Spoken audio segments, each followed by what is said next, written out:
Good afternoon. All right, guys. So it has been a while since I have been in my gym, and I just thought, I'm going to come out here today and go live from here. So you can hear Kyber panting. It's quite warm in here right now, so we are quite warm. Anyways, so I wanted to pop on and talk to you guys a little bit about some reasons why your dog isn't listening to you right now. And so, and really there's these three things I wish I knew earlier when I had my very first dog. So, as I was making notes on what I wanted to talk about today, I realized that I have a lot to talk about these. So I might go into deeper detail on these things, over the next couple weeks, just because I think they're all really important and will help you, improve the relationship that you have with your dog and make training them way easier. So the first reason why your dog isn't listening to you is, well, they don't speak your language. We don't communicate the same way. And so I don't know if you have ever seen a dog, a well-balanced, healthy dog correct another dog. So I don't mean an aggressive dog correcting another dog that's out of context, but a dog who has really good body language. Another dog is just bugging them, and they correct them. The correction happens very quickly, and the situation de-escalates typically also very quickly. Dogs don't typically, feel the need to overcorrect because they correct and carry on with life. And so it happens in the moment, not seconds after. It just is very quick. And so what happens is sometimes we are not quick enough with offering our dogs the information that they have done something correctly. And we're also not very communicative when it comes to when they've done something wrong. So a big thing is just teaching our dogs how to learn, first of all, is going to be the biggest thing there. I'm going to look at my notes to make sure I have the right information. So basically the biggest thing is, if you've ever heard of clicker training, I use similar techniques, but I don't use a clicker. I use my voice. So I just use the word yes or yep. And a lot of people will say, well, I use good boy or good girl. The problem is, if we're using a phrase that is longer, we're not going to actually be able to mark the behavior in the moment. So for instance, if you were teaching a dog how to sit, you would mark it as soon as their bum hits the ground.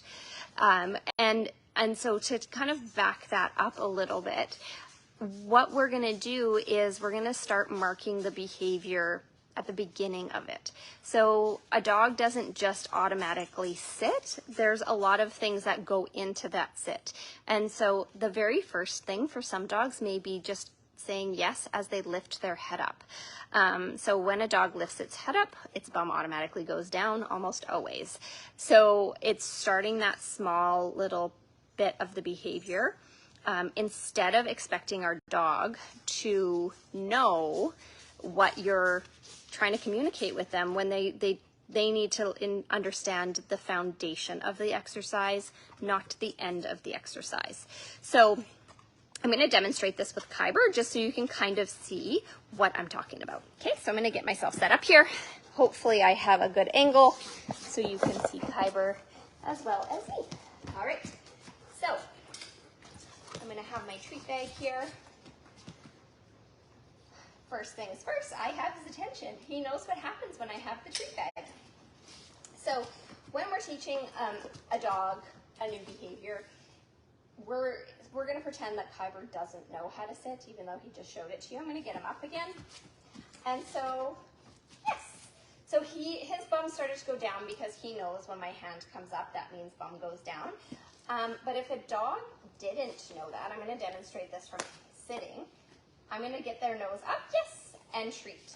So it doesn't even mean that their bum has to go down yet. We're just starting to build the foundation of the behavior as if we're looking at things piece by piece, bit by bit.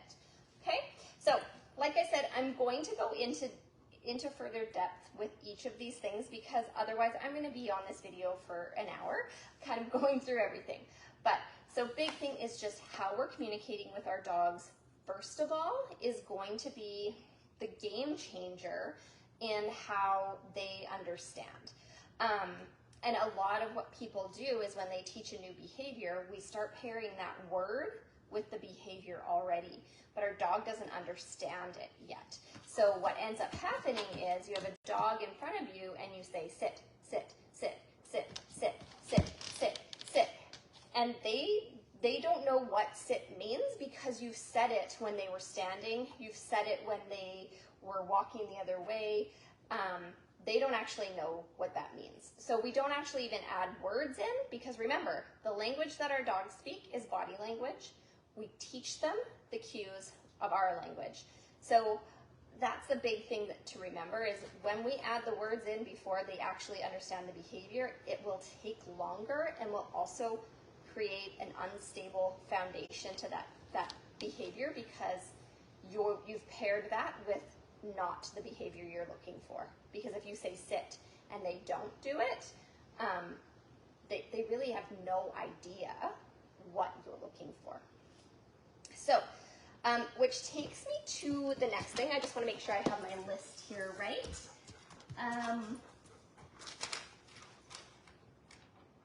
We're going to talk about,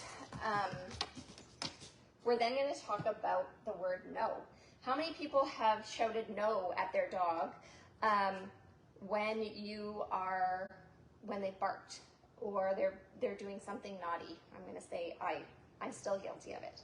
Our dogs actually don't know what the word no means most of the time. And if you start yelling no while they're barking, they're like, yes, you're barking with me, you get it. Like, I'm really amped up about this and you've just joined in with me. So they don't understand that you saying no loudly is you correcting them. They just think, great, thank you for helping me out. We're gonna scare whatever this thing is away. So generally speaking, dogs only do the behaviors that they're somewhat rewarded for. So if they're barking at someone in the yard and that person leaves, they did what they wanted to. The person left, or another dog left. Say someone's walking past your fence, dog barks, they leave. The dog's like, yeah, I did what I was supposed to do. I barked at them, they left, all is good. So they're being rewarded for it. Again, if we're yelling, barking along with them, they're being rewarded for it. So rewarding our dogs for the behaviors that we're looking for instead of the behaviors we're not looking for is going to be a big game changer for you. So if, for instance, your dog is a counter surfer in the kitchen, what you're going to do is obviously not set them up to fail, but you're also going to reward them for being in the kitchen with all 4 feet on the floor, rewarding the behaviors you're looking for. Again, don't set them up for failure. Take things off the counter as they're learning this, because if you keep putting things that are tempting to them right in front of their nose, it's going to be really hard for them to learn. So just remember, no is not, they don't understand that. Reward the behavior you're looking for, not the behavior they're offering. If anybody has any questions, let me know. Okay, checking my notes again.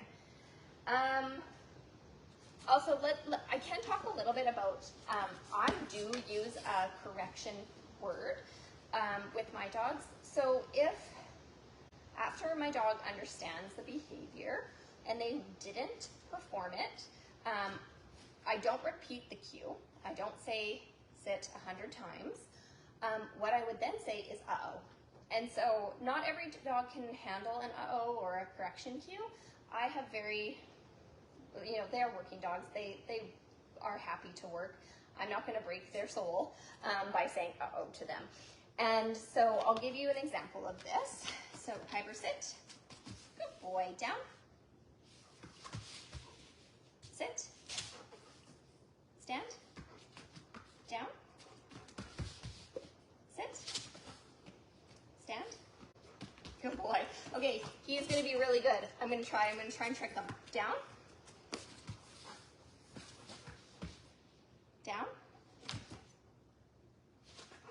Uh-oh. Uh-oh. He's not sure what I want. So now I'm still not going to repeat it. I'm just going to give him the signal for down. Good boy. So that's where I would use it. So sometimes what happens is I'll ask for it. Maybe he didn't hear me. Maybe he did hear me and he chose not to do it. I will say, uh-oh. And then he knows, oh, I didn't do the right thing. As you can see, he was starting to offer other behaviors. He put his back feet on the board. He's like, what is it that she wanted? What did I miss? So he knows that that means I didn't do what mom was asking me to do. Again, it's just a way that I have taught him how we can communicate. But, you know, the big thing is not repeating that command in the first place. Okay, I've gone all over the place and I've actually said all 3 of my reasons. So the first one is they don't speak our language. The second is we're not communicating the way they need to be communicated with.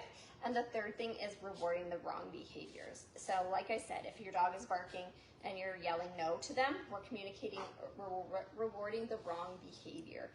Or if your dog is counter surfing and they put their feet up on the counter and there's a loaf of bread up there, they've just been rewarded for that. So remembering to reward the things that we're looking for, rewarding calm behavior, like if they just lay down on the floor beside you, you can just make it not a big deal. And you don't even need to say anything, you're just gonna reward it and move on with your day. So it's really helpful to have either a treat bag or have some of their meal just handy so that you can kind of reward them throughout the day. There is one more thing that I wanted to touch on. See, this is why I need to do more of these because there's just too much to cover. Once your dog knows the behavior in the comfort of your home, remember all of the steps that it took for you to build up that behavior in the first place? When you take them out into a high distraction zone, you're going to start that behavior training, building all over again. So not having the expectation that your dog is going to take the skills that it has really, really solid in the comfort of your home where he or she understands, knows what all the distractions are, then take them out of the home and expect them to do the exact same thing. It's a completely different world out there. There's a lot more distraction and they need to understand and build that behavior from the beginning out in the big wide world. So if your dog has a really solid stay for 2 minutes in your house or they'll go lay on their bed for an hour and sleep, they're not going to do that necessarily out in the park. There are some dogs that will. This dog does not. He is like excited about life. So having to practice these same behaviors at the beginning out in new environments is going to be a game changer for you. And just lowering your expectations of your dog when you are out in public compared to at home, because they're always going to be more well behaved at home than they will out in public. So I hope this was really helpful. I kind of went on a few tangents today. But yeah, let me know what your biggest takeaway from this is and what you would like me to dive further into. If you had any questions based on what I've kind of shared today, and I'm happy to do that next week and we can dive in and explore a few more things on how to train your dog to be a really great companion for you. All right, guys, have a great weekend. I will see you next week.